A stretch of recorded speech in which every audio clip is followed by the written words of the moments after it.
Өлкө башчысы Садыр Жапаров жаңы киргизилип жаткан жол эрежелери боюнча пикирин Кабар агенттигине курган маегинде айтты. Ал жыл сайын авариядан каза болгон жана майып болуп калгандардын саны көбөйүп баратканын белгилейт. Маалыматка караганда 7000ден ашык жол кырсыгы катталып, 690 адам каза болсо, 11000ден ашык адам майып болуп калган. Ал эми мас абалында автоунаа айдап жүргөндөрдүн кесепетинен 2022 жылы 422 кырсык катталып, 39 адам каза болуп, 742 адам майып болуп калган. Садыр Жапаров мунун баары жол эрежесин билбей, билсе да эрежени сактабай айдагандардын кесепетинен болуп жатканын айтты. Белгилей кетсек, Кыргызстанда эми мындан ары 1 жылдын ичинде 3 жолу жол эрежесин кайталап бузган айдоочулар кайрадан экзамен тапшырууга жөнөтүлөт.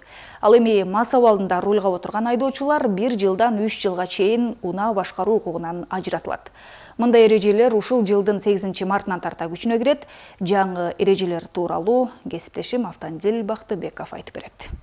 Bir haftadan keyin Kırgızstanda жол эрежесин бузган айдоочуларга мурдага салыштырмалуу күчөтүлгөн чаралар колдонула баштайт. Буга чейин мас абалында рулга отурган айдоочулар 17500 сом айыпка жыгылчу. Эми алардын айдоочулук күбөлүгү 1 жылга чейин алынат. Бул жорук дагы кайталанса, автоунаасы айып короого токтотулуп, 3 жылга чейин унаа башкаруу укугунан ажырайт.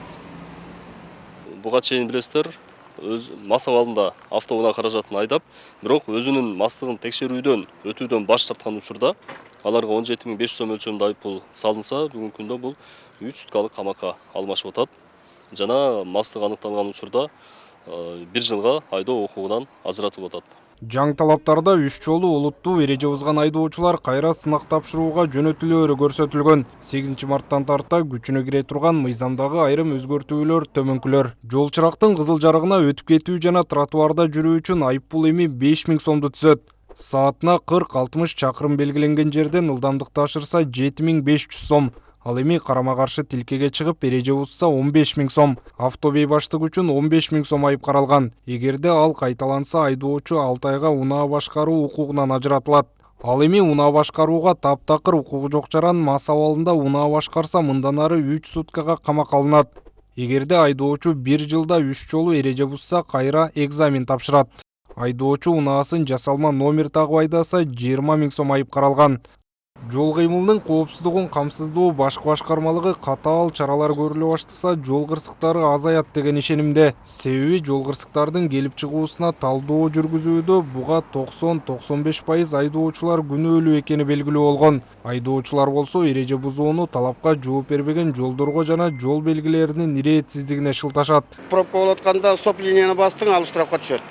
Себеби пробка болуп атканда айла жок, өтөсүң ошо кызыл стоп линияны. Жанагы штрафтар тоже абдан эле кымбат. Биздин жашоо турмушка өтө эле кымбат. 15000 айлык деген каяктан кантип штраф төлөбөйсүз? Төлөбөйсүз го, төлөбөйт го киши. Любойдой хан ошо сүт менен жашап атпайбы? Биринчи жана жолдордогучу, разметкаларды оңдоп, чийип, баазы бир эчтеке көрүнбөйт. Линияң да көрүнбөйт, стоп, пешоход переходта көрүнбөйт. Штрафынга макул эми. Штрафын анысына макул. Эми пересдача дегени, мисалы 3 эме болсо, 1 жылдын ичинде 1000 профессионал водитель болгон күнү деле бар эме болот болуш керек, нарушение. Кантип болбойт. Расмий маалыматтарга ылайык 2022 жылы өлкө аймагында 7040 жол кырсыгы катталып, 11049 жаран ар кандай жаракаттарды алган. Ал эми жол кырсыктарынын кесепетинен 690 жаран көз жумган. Адам өмүрү баарынан кымбат. Ошол себептен көп суммадагы айып төлөп же кырсыкка кабылбаш үчүн айдоочулар жол кыймылынын эрежелерин сакташы керек дешет адистер. Автандил Бактыбеков, Жумой Исманалиев, СТВ.